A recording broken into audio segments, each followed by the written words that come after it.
Se para os nossos ouvintes? Gente, o meu tema chegou a ser irrelevante perto de tanta notícia terrível, né?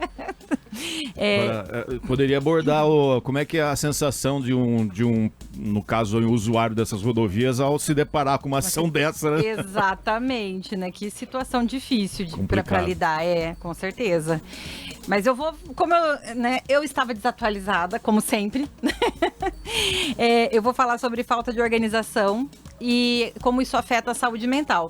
Porque a gente teve o Dia da Saúde, que foi, acho que foi ontem. O Dia da Saúde foi ontem ou antes de ontem. Ontem foi do câncer. Ontem foi do câncer, então foi antes de ontem, isso. E aí eu resolvi falar de um tema que é corriqueiro. Nem sempre a gente vai falar de temas que estão associados a um transtorno, a um distúrbio. Muitas vezes o que aparece pra gente no consultório e no dia a dia são problemas simples, mas que interferem, que trazem prejuízos, né, para a vida das pessoas. Então, assim, quando a gente pensa, a gente pensa em falta de organização, a gente pensa em espaços com muitos estímulos, com coisas fora do lugar, com dificuldade de encontrar as coisas, com perda de tempo, né? Então, será que isso não acaba afetando o nosso dia a dia? Né? Muitas vezes a gente nem percebe o quanto isso afeta. Por quê? Porque a gente vai se adaptando, na verdade se acostumando, a gente vai se acostumando a procurar as coisas, a gente vai se acostumando a perder a hora, a sair correndo, né? E isso acaba interferindo nos nossos relacionamentos, acaba interferindo na nossa produtividade, afeta o nosso dia a dia como um todo. Né? Mas eu acho que é importante a gente pensar que muitas vezes essa desorganização, essa falta de organização pode ser também um reflexo de um sintoma de algum outro transtorno. Então, assim, ser desorganizado ou ter dificuldade com organização, que eu prefiro essa palavra, né? Porque ser desorganizado dá a impressão que é uma característica que não dá para ser mudada. E a gente consegue mudar isso. Né? Então, assim, ao invés da gente...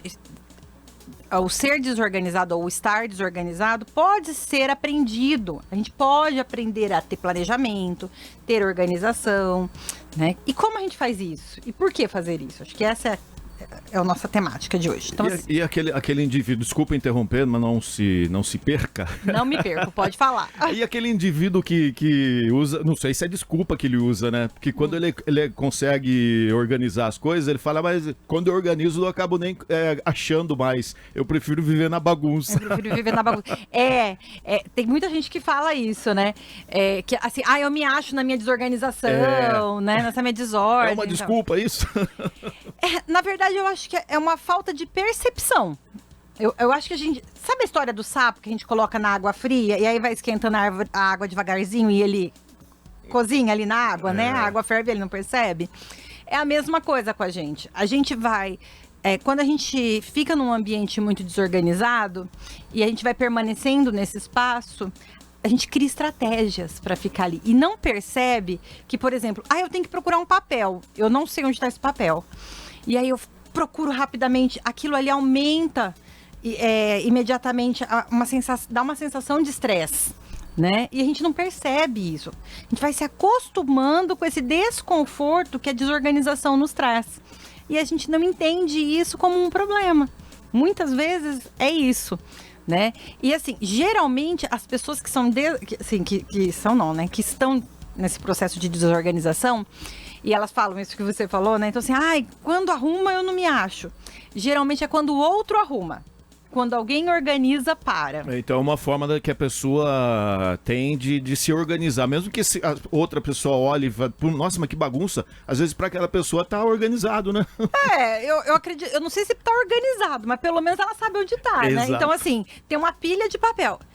Eu sei que tá aqui, nessa pilha de papel. Eu sou extremamente desorganizada. Eu, Carolina, sou extremamente desorganizada. Eu sofro muito com isso, né?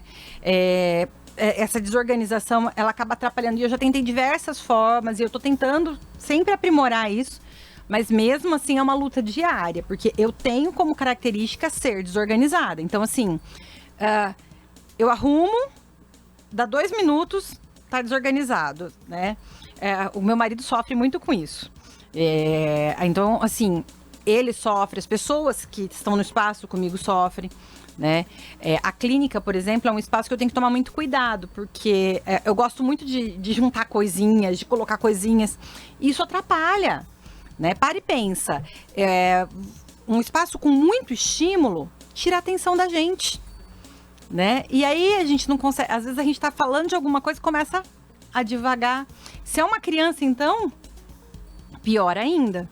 Né? Então, essa organização do ambiente, ela tem uma função. Primeiro, é a função de tornar as coisas práticas, da gente saber onde está e fica mais fácil de procurar.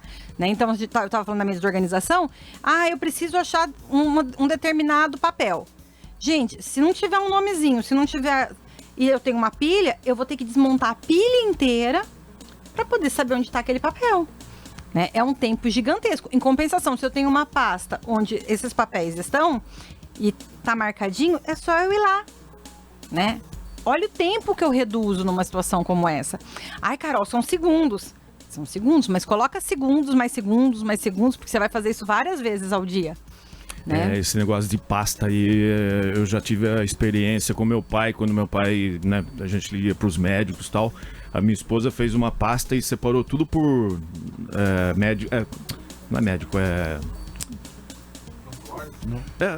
cada médico por tem especialidade. Especialidade, exato. E aí, quando a gente ia para um outro médico e perguntava, viu, tal exame já foi feito, tava tudo ali separadinho, né? E agilizava de uma certa forma, né, cara? O quanto é importante, né? Eu fui às vezes resolvia ali na hora mesmo, né? Um problema que, nossa, você teria que pedir outro exame. Exatamente. Eu fui mexendo numa gaveta que eu tenho lá, que eu guardo exames também, né? E eu falei, gente, eu preciso sentar e organizar essa gaveta. Porque tá assim, tem meu, tem do marido, tem da filha, tem dos cachorros, tá tudo... Tá tudo ali na gaveta. Tá tudo ali naquele gavetão. Eu falei, gente, eu preciso sentar com calma e separar o que é de um, o que é do outro, porque... O que eu tive que fazer? Abrir a gaveta e pegar um por um e olhar. Deixa eu olhar... Deixa eu olhar se é meu, é do outro. Eu podia ter feito isso na hora, né? Separado. Mas só agora isso que eu ia perguntar pra você. Nesse momento, deu pra separar? Nesse momento não deu, que eu tinha que atender. Naquele momento não deu. Mas tá aqui, ó. Missão. Se der tudo certo, no final de semana eu vou fazer. Então, assim, mas da mesma forma que a gente tem que organizar ambientes, espaços, a gente tem que organizar tempo. Porque se eu não organizo o meu tempo, eu também me perco. Né? Na minha programação de atividades, eu acabo chegando atrasada, acaba tendo uma complicação em relação a isso. E muitas vezes eu tenho que elencar prioridades, porque nem sempre eu vou dar conta de tudo. Então, essa organização do tempo também me permite parar para pensar o que é imprescindível e o que é inadiável, né? Então, é importante a gente fazer isso. Por isso que a gente fala que a organização, ela tem uma função na saúde mental. Porque quando eu não me organizo, eu aumento o estresse, eu aumento cansaço, né? Eu tô sempre fadigado, porque eu tô sempre correndo, eu tô sempre indo atrás das coisas. Eu aumento concentração, aumento produtividade, né? Lembra que eu falei dos segundinhos? Outra coisa que eu aumento produtividade, né? Se eu me planejei, eu saio de um lugar, vou em outro e eu consigo dar conta. Porque tá na minha cabeça o que eu tenho que fazer. Se eu não me planejo direitinho, eu vou aqui, faço uma coisa aqui. Tinha uma coisa pra fazer do lado. Aí você foi no mais longe pra depois voltar. Exatamente. Olha o tempo que eu perdi, né? Numa situação como essa. Então, é muito importante a gente parar e fazer planejamento. Carol, mas eu já tentei, eu não consigo. Ai, gente, eu entendo, porque eu também tenho dificuldade, mas a gente tem que seguir tentando. Não é de uma hora para outra que a gente vai mudar. Então, assim, o que nos ajuda? Listas, alarmes, a gente colocar lembretes em espaços para a gente poder fazer isso, ir por partes, não pensar que você vai organizar tudo de uma vez. Sei lá, é um cômodo que está extremamente desorganizado. Né? Aqueles quartinhos de bagunça, sabe? Aquelas dispensas que a gente tem lá no fundo, assim, que não tem mais nem onde enfiar as coisas. Aquilo dá muito trabalho. Então, se você pensar que de repente você vai fazer tudo num dia, você pode olhar e falar, ai, não, é muito cansativo. Né? E pode ficar desestimulado. Não, eu vou por partes. E ficar satisfeito com aquilo que você está fazendo, isso já ajuda bastante. Carol, Pode. Isso que eu ia falar. Às vezes a gente vê determinada situação que tá bagunçada, você consegue, às vezes, até arrumar uma parte, você já se sente uma outra pessoa, né? Você fala, puxa, eu acho que deveria ser dessa forma, né? E não dá uma sensação de bem-estar? Exatamente. Né? Uma sensação de bem-estar. Ambiente muito entulhado, ambiente muito cheio de coisa, e principalmente assim, que não tem boa iluminação, que não é arejado e tá muito entulhado, a gente se sente mal. É como se a gente ficasse mais agitado, mais inquieto, né, nesse espaço. Sabe aquela agenda que você ganha do seu no começo do ano, do seu banco, do seu cliente?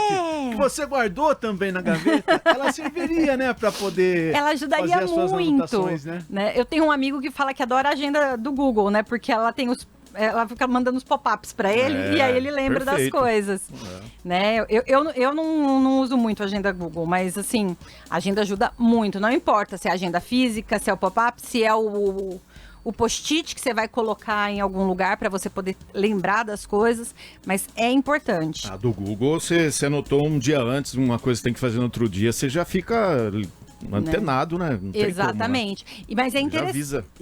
Mas assim, se vocês prestarem atenção, a agenda que você escreve, muitas vezes você não precisa buscar na agenda novamente. Porque o ato motor de você registrar, muitas vezes faz com que aquilo fique registrado para você. Né? Fica fácil de você acessar. Então, também é uma forma muito interessante. Só queria dizer que algumas vezes essa bagunça, né, essa desorganização, essa dificuldade de administrar tempo e tal, ela pode estar relacionada com um caso de depressão, por exemplo, pode estar associada com TDAH, né? Então, assim, por que com a depressão? Quando a gente está dentro de um transtorno de depressão maior, a gente tem uma letargia, a gente perde a motivação, então a gente tende a procrastinar, falta energia para o básico. Então, vai se acumulando coisas, né? E o TDAH, ele tem essa dificuldade de definir o que é prioridade, de entender como organizar as coisas. Então, ele acaba se perdendo também, né? Chama atenção para o que a gente chama de transtorno de acumulação compulsiva. Muitas vezes pessoas que têm uma tendência a guardar objetos, às vezes até resíduos, lixo, por dificuldade de descartar, né? Acabam criando um espaço muito desorganizado em que essa pessoa começa a se sentir mal, né? Isso reduz as interações sociais dela, porque ela não deixa as pessoas chegarem até esse espaço por ter vergonha. Isso é verdade. Né? Então ela sabe, ela tem essa consciência, poxa, aqui tá muito desorganizado, tá muito bagunçado. Não chama ninguém em casa esse final de semana que tem. Né? Não, ainda quando é o final de semana, tudo bem, né? Mas não sei se você já viu aquelas. Tem uns programas americanos que mostram as pessoas. Não tem cama, gente. A pessoa dorme em cima daquela. Aí você fala assim: essa pessoa não vê? Ela vê, mas ela não consegue abrir mão daquilo. E aí a gente precisa da ajuda de um profissional, né? Então, assim, a desorganização em si, não é um sintoma, não é nada disso. Mas ela pode ser reflexo de dificuldades que a gente tem, por exemplo, na depressão, num transtorno de acumulação, num TDAH. Tá? Então, ela não serve para diagnóstico, mas ela pode ser um reflexo de alguma coisa que está acontecendo na nossa vida e a gente pode precisar de ajuda. De acordo com nossos ouvintes, dá para ter uma noção aqui de que existem ambas as pessoas que umas são organizadas demais e outras até indicando aqui o marido para estar ouvindo essa conversa, né, Ana Lúcia? Né, Gé? Né? Porque, e assim, é verdade, também tem o transtorno obsessivo compulsivo, em que a gente tem pessoas que se organizam demais. Tá bom? Fechamos então, Carol? Fechamos, gente. Obrigada.